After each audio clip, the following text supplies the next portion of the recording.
What's up guys? Ito na naman tayo at muli tayo nagbabalik para sa isa na namang reaction video ni Roel Carino, ang Matt Munro ng Valenzuela guys. Siya yung sumali guys sa The Clones sa Itbulaga. Ayan kung natatandaan nyo. Ngayong araw magre-react tayo dito sa nakita natin video sa Karaoke Covers PH, yung Eternally ni Victor Wood. Ayan. First time ko pa lang siya maririnig na kakanta ng kanta ni Victor Wood. Pakinggan natin kung gaano kahusay dito si Roel Carino.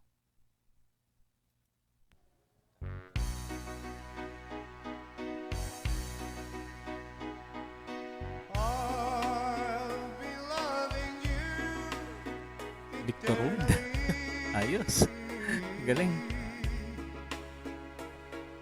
Kakaiba talaga to si Roel, ano?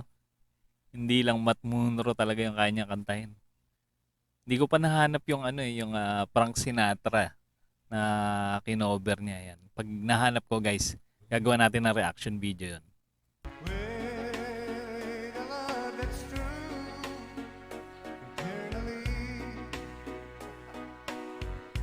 Eh, may bata. Kinuha na magulang.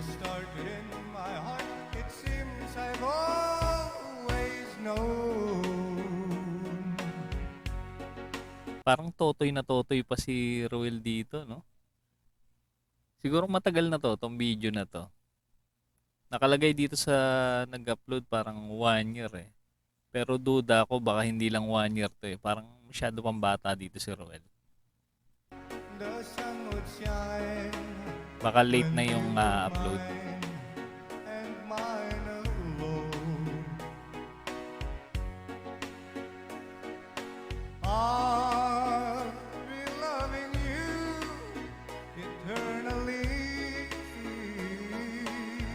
Minani niya lang ang kanta ni Victor Wood. Grabe. Ang usay talaga ni Roel.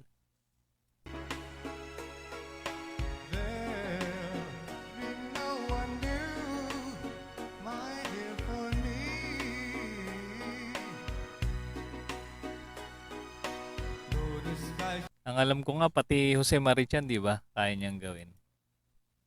Ilan ba yung kaya niyang gayahin na boses? Napaka-talented talaga nito ni Roel.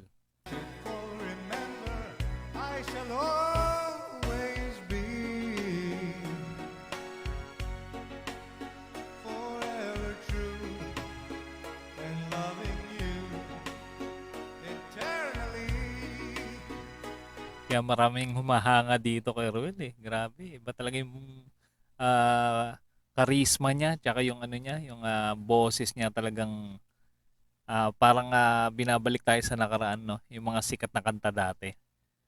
Napapakinggan natin uli dahil sa boses ni Roel Carino.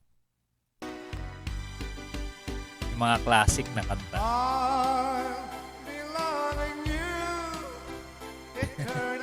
Gusto ko yun. parang medyo may papiyok-piyok effect, no, na boses.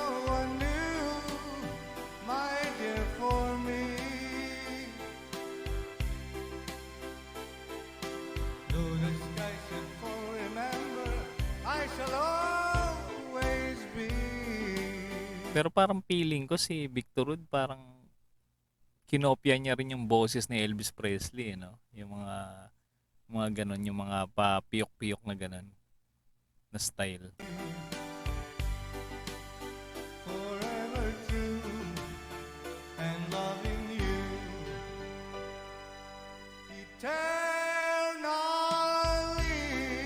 Galing. Baka talaga Roel. Husay. Walang kakupas-kupas. O di ba guys, isa na naman malupit na cover song ang ating narinig mula kay Roel Carino, ang pinagmamalaki ng Valenzuela. Ayan, malapit pala siya sa Malabon, ano? Malapit lang siya dun sa Malabon kung saan ako lumaki. And guys, kung nagustuhan niyo yung mga ganitong klase reaction video, mag-subscribe na kayo sa ating muntin channel para ma-notify kayo sa mga susunod nating i-react. At kung meron kayong mga gustong gawa natin ng reaction video, comment nyo lang sa ating comment section. Paano? Kita-kits ulit tayo sa mga susunod pang reaction video.